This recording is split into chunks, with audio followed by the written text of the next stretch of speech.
I'm Kelsey, and you are? I'm Ashley Mattison. Been married as of today.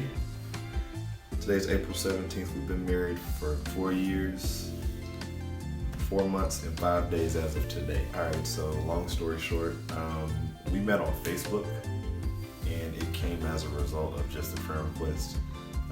Like the whole people you may know.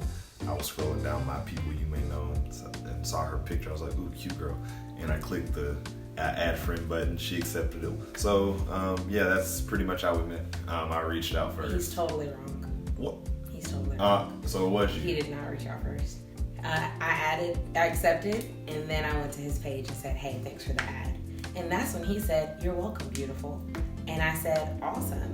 So I guess the DMs happened later. I neglected to tell her that I had a girlfriend, so obviously that was the big hang up there. I didn't want to be that guy, so I kind of cut it off. Didn't want my reputation put out there as, oh, he's that guy who will have a girlfriend and then try to pursue somebody else on the side. So.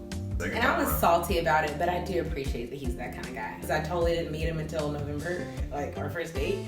But he looked chocolate and really cute. So obviously at first that's all you can notice. I think it took a lot of courage for him to reach out to me the way he did in October and pretty much poured his heart out to me and said, hey, by the way, I think I want to pursue you and like get to know you better. So that was different because I wasn't used to guys being like that. So that stood out a lot, and ultimately his persistence is probably why I ended up saying yeah. He just would not go away. It really meant a lot to me because every girl wants to be pursued. I had low self-esteem at that point in my life, so for her to even say those things about me, in hindsight, I'm like, wow, she saw that in me. I felt like I was unattractive, but for her to look at that and say, hey, I see the attractiveness within you.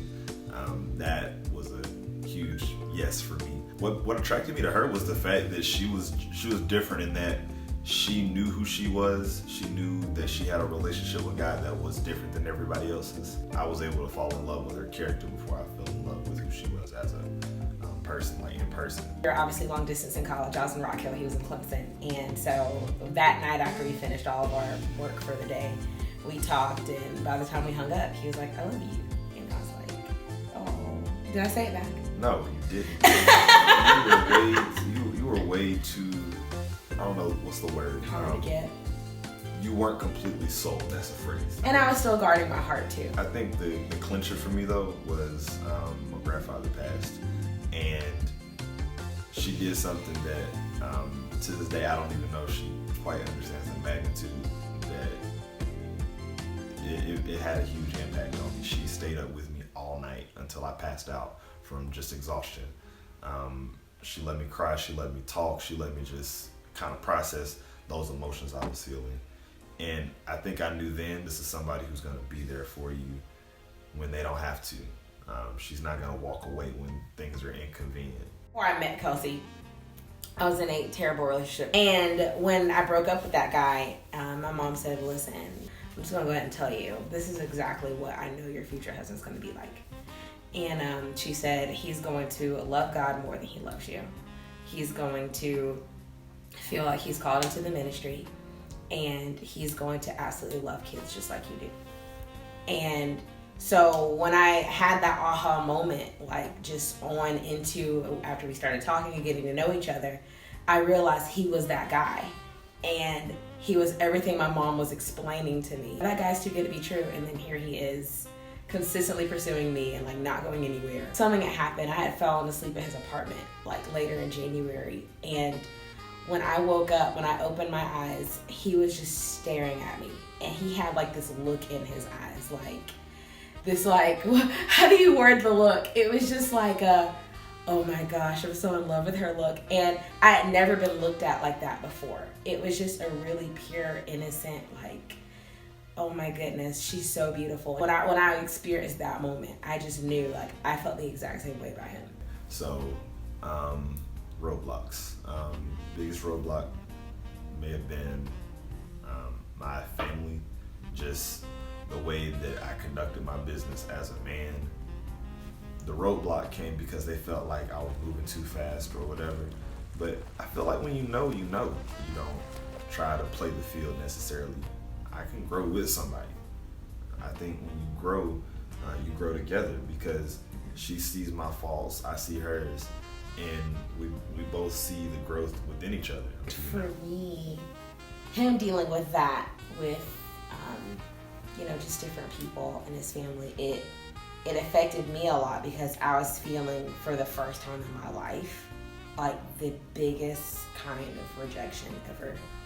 And it did a lot to my self-esteem, and I've never been in a place where it was just like, it felt like people didn't like me or didn't want me around or didn't want me in their life. And so dating him was the first time I felt that way. All of that sort of rejection, I don't think I ever cried so much in my life.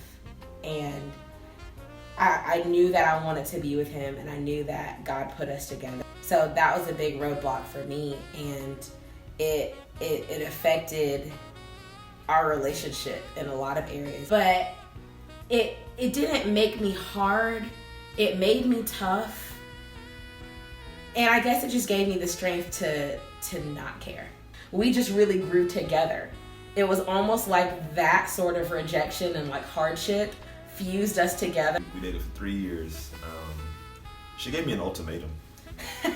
Yes, I did. We get on the boat. She went to Charlotte for an internship, and I went to Miami. She told me that she was going to come down for the 4th of July weekend, and I was like, yes. We went and hung out, got food, and I told her, I said, later we're going on a boat ride. We get out there, and it's like right near sunset, and I'm thinking, this is it. I got to do it now. So I had one of my Mr. Brothers. He put on the song All of Me by John Legend. Now the whole boat ride, there's just been love songs being played, and the whole time I'm telling her, I'm like, man, somebody's in their feelings.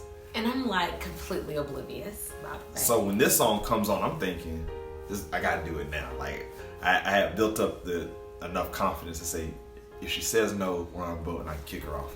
No, I wouldn't have done that. But then the song's ending, and I look at her, and she's not even paying attention. So I'm like, perfect. I can slip the ring out of my pocket. So I was like, in front of all my Mr. Brothers, in front of all these people, I just want to ask you. I got down on one knee as I'm saying this, and I say, Ashley Renee Jones, will you marry me? And her jaw drops, and she hasn't said yes. So I'm like, is this a yes? Is this a no? I was actually shocked. What? She's like, yes.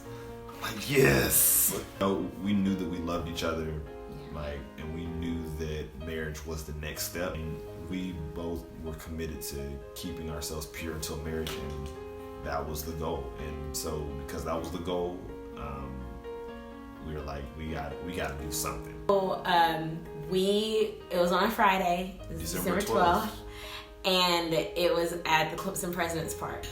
So we had a shotgun wedding. There were no chairs. No chairs. It was standing room only. And we said, all right, let's do this. No lights. Let's get married.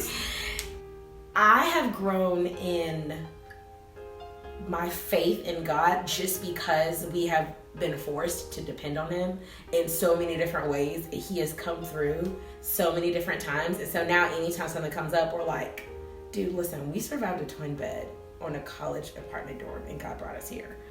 I have grown as a wife, though. To this day, I can say right now, I'm learning about how to not say everything that comes to my mind. What makes her special? Her ability to pull stuff out of you. He really values his role as a leader and as a person. And as a man of God. It's my best friend. Cool best friend. Wouldn't want to go anywhere without her. Wouldn't want to do anything without her either.